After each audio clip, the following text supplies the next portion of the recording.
Fifth of 7 days of the USA Pro Challenge, the time trial based in Vail in Colorado. A simple route, it was straight up to the top, and the riders on Sky had done so well in the Tour de France, like Porte and Froome, were finding the altitude still a problem.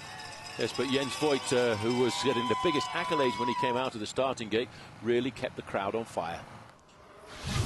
But the first big time was returned by Konstantin Sivtsov, the 26th rider to start of the surviving 113. His time, 26 minutes and 17 seconds, and that was a time to beat. And Andrew Talansky was up for it. Andrew Talansky, 10th overall in the Tour de France this year, and climbing high up in the final week of the race, and now riding better and better as the US Cycling Challenge here in Colorado is going on. Past Tyler Wren on the climb himself. The sun was still nice and warm. Rain was forecast for the later starters, but he was doing the time trial of his life. Time checks were indicating he was on the course record. 40 minutes after the time set by Sivtsov, Talansky came home with the best time so far and course record, 25 minutes and 5 seconds. He'd seriously pushed himself into oxygen debt, and his time stood for a long time. But the former national champion of the time trial, Dave Zabriskie, on the far side, was caught and passed by his Minuteman. He was not having a good day. Yes, Jules Jensen Christopher of Denmark was recording a very, very good time. The sort of times that Dave Zabriskie is more accustomed to, but he started to fall away. Then came Christian van der Velde. Initially, his times were good on the way up. It looked as though he might even threaten the time of Talansky. But as he neared the summit, his time was slowing down.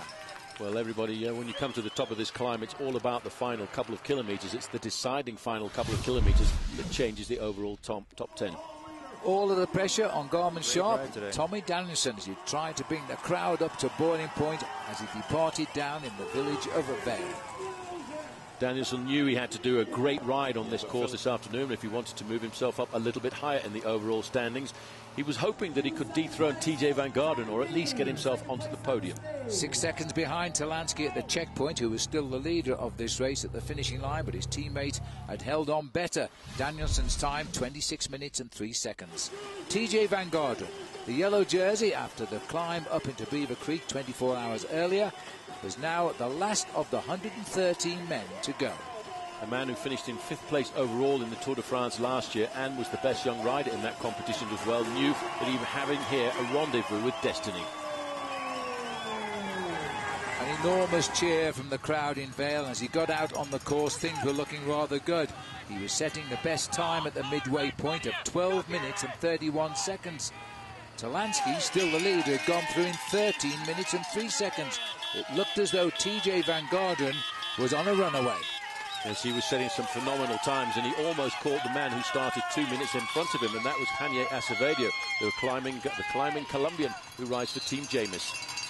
Acevedo was riding out of a top 3 overall in this race, but TJ Van Garderen hits the line, narrowly getting the win by 4 seconds. So TJ Van Garderen, the course record of 25 minutes and 1 second, has increased his lead overall in this race.